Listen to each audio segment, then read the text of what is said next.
Allamanda গাছের মাটিতে মাত্র 1 চামচ এই খাবার দিয়ে দেখুন, গাছের গ্রোথ যেমন সুন্দর হবে, গাছের প্রত্যেকটা ডালে আসবে অসংখ্য কুড়ি, ফুটবে প্রচুর ফুল এবং প্রত্যেকটা ফুলের কালার সুন্দর হবে। আজকের আমার ভিডিও অ্যালামান্ডা বা অলকনন্দা ফুল গাছ নিয়ে। এই ফুল গাছের দুটো ভ্যারাইটি হয়, এই রকম একটা লতানো প্রকৃতির আর একটা হাইব্রিড। তো আমার কাছে দুটো অ্যালামান্ডা ফুলের গাছই আছে, পরিচর্যা কিন্তু একই হবে। শুধুমাত্র প্রচণ্ড শীতটুকু ছাড়া অ্যালামান্ডা গাছ থেকে সারা বছর ধরে প্রচুর পরিমাণে ফুল পাওয়া যায়। বিশেষ করে গরম পড়ার সাথে সাথে পুরো গ্রীষ্ম এবং বর্ষা জুড়ে এই গাছ থেকে প্রচুর পরিমাণে ফুল ফোটে। যদি আপনাদের অ্যালামান্ডা গাছে কুড়ি না আসছে বা ফুল না ফুটছে, কিংবা গাছের গ্রোথ যদি একেবারেই হচ্ছে না, কিংবা কুড়ি আসছে সেই কুড়িগুলো ঝরে পড়ে যাচ্ছে, বা কুড়িগুলো ঠিকমতো ফুলে পরিণত হচ্ছে না, তাহলে আজকের ভিডিওটি সাথে থাকুন। আজকের ভিডিওতে আমি এমন একটা জৈব তরল খাবার গাছের মাটিতে দিয়ে দেখাবো, যে খাবার তৈরি করতে কোনো রকম ঝামেলা নেই। ফেলে দেওয়া সামান্য কিছু জিনিস দিয়েই আপনারা এই খাবার তৈরি করে গাছের মাটিতে প্রয়োগ করতে পারবেন। এই খাবার প্রয়োগ করার মাত্র 7 দিনের মধ্যেই গাছের প্রত্যেকটা ডালে কুড়িতে ভরে যাবে এবং ফুলের কালার সুন্দর থাকবে, ফুলের সাইজ যথেষ্টই বড় হবে। নমস্কার বন্ধুরা, আমি সোনালি আর আপনারা দেখছেন সোনালিস গার্ডেন। অ্যালামান্ডা গাছ থেকে যেহেতু আমরা প্রচুর পরিমাণের ফুল পেয়ে যাই, তাই টাইম গাছের মাটিতে খাবার প্রয়োগ করতেই হবে। বেশিরভাগ গাছ আমাদের টবের মধ্যে থাকে, সীমিত মাটিতে যদি আমরা টাইম খাবার না দিয়ে যাই, তাহলে সেই গাছ থেকে ভালো রকমের ফুল পাওয়া যাবে না। এই জৈব খাবার আপনারা কিভাবে বাড়িতে তৈরি করবেন? এই জৈব খাবার তৈরি করতে সেই রকম কোনো রকম ঝামেলা নেই।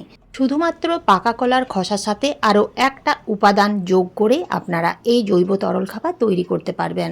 পাকা কলার খোসার মধ্যে থাকে প্রচুর পরিমাণে পটাশিয়াম, এছাড়াও থাকে ফসফরাস, ক্যালসিয়াম ও ম্যাগনেসিয়াম।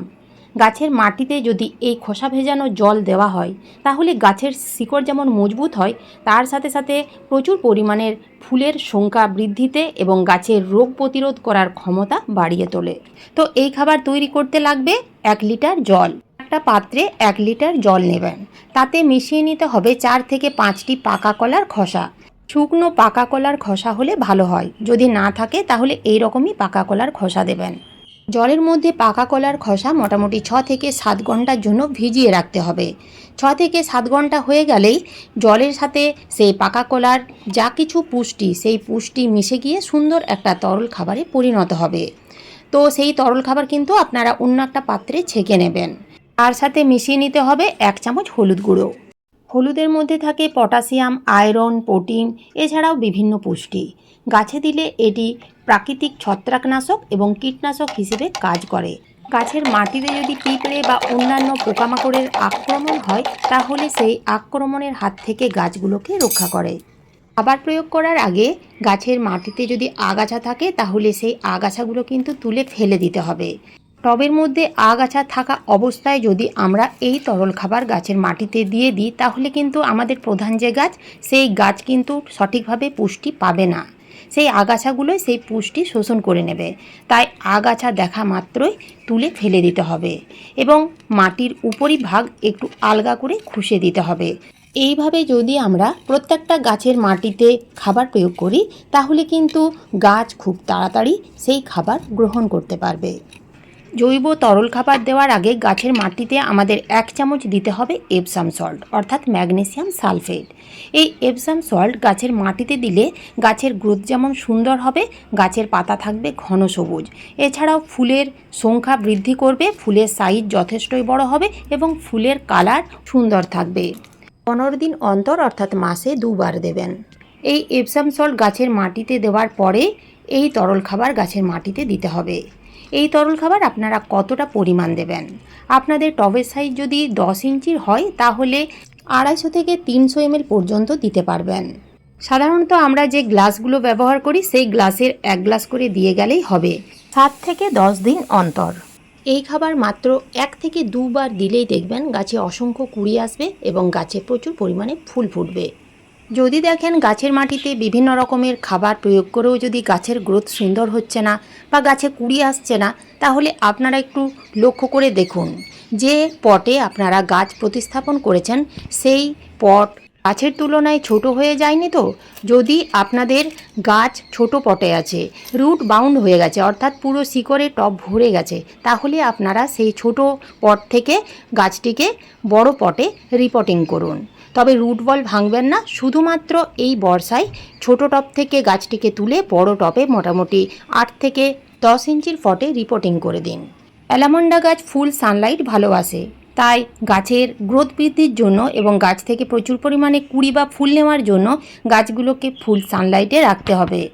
কোনো রকম শেডে বা সেমি শেডে রাখা যাবে না। ফুল সানলাইটে না রাখলে গাছের মাটিতে যা কিছুই খাবার দিন না কেন, সেই গাছে কুড়িও আসবে না, ফুলও ফুটবে না। গাছের মাটিতে জল থাকতে থাকতে জল একেবারেই দেবেন না। এখন তো বর্ষাকাল, এছাড়াও যদি বৃষ্টি নাও হয় তাও কিন্তু ভেজা মাটিতে আপনারা জল প্রয়োগ করবেন না। মাটির উপরিভাগ 1 থেকে 2 ইঞ্চির মতো যখন শুকিয়ে যাবে, আপনারা হাত দিয়ে একটু চেক করে দেখে নেবেন, তারপরেই জল দেবেন। গাছের মাটি যদি সবসময় ভিজে প্যাচপ্যাচে থাকে তাহলে শিকড়ের ক্ষতি হয়, যার ফলে গাছের গ্রোথ থেমে যায়, গাছে কুড়ি এলেও সেই কুড়িগুলো ঝরে পড়ে। এছাড়াও গাছের পাতা হলুদ হয়ে পুরো গাছ ফাঁকা হয়ে যায়। অনেক সময় দেখবেন ফুল ফোটা হয়ে গেলে সেই বাসি ফুলগুলো কিন্তু গাছের মধ্যেই থেকে যায়। তো বাসি ফুলগুলো গাছের মধ্যেই রেখে দেবেন না, প্রত্যেক দিন তুলে ফেলে দেবেন। গাছের মধ্যে যদি শুকনো ফুল বা বাসি ফুল থেকে যায় তাহলে গাছের মধ্যে ফাঙ্গাস লাগতে শুরু করবে।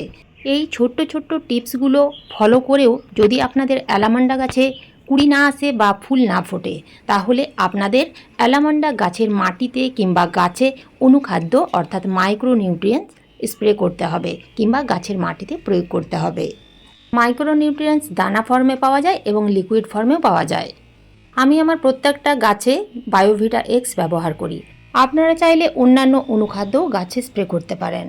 এই অনুখাদ্য আপনারা অনলাইনে পেয়ে যাবেন, সারের দোকানে পেয়ে যাবেন কিংবা নার্সারিতেও পেয়ে যাবেন। আপনারা যদি বায়োভিটা এক্স ব্যবহার করতে চান তাহলে 1 লিটার জলে 1.5 থেকে 2 ml দিয়ে ভালো করে ঝাঁকিয়ে 15 দিন অন্তর প্রত্যেকটা অ্যালামান্ডা গাছে ভালোভাবে স্প্রে করে দেবেন। আর যদি দানা ফর্মে দিতে চান তাহলে 10 ইঞ্চি টবের জন্য 1 চামচ দেবেন। প্রত্যেক মাসে একবার করে দিয়ে গেলেই হবে। এই খাবারের মধ্যে সমস্ত রকমের পুষ্টি থাকে, তাই এই খাবার প্রত্যেক মাসে একবার করে যদি আপনাদের বাগানের প্রত্যেকটা গাছে দিয়ে যেতে পারেন তাহলে গাছে কোনো ধরনের সমস্যা থাকবে না। আমি 100% গ্যারেন্টি দিয়ে বলতে পারি, খুব ছোট গাছেও কুড়ি আসবে, ফুল ফুটবে, গাছের পাতা ঘন সবুজ থাকবে এবং বাগানের প্রত্যেকটা গাছ রকেটের গতিতে বৃদ্ধি পাবে। তো আজ এই পর্যন্তই। ভিডিওটা ভালো লাগলে একটা লাইক অবশ্যই দেবেন, কমেন্ট করতে ভুলবেন না।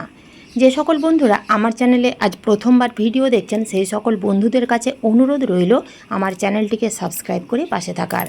আজ এই পর্যন্তই, ফিরে আসবো অন্য কোনো নতুন ভিডিও নিয়ে। ধন্যবাদ।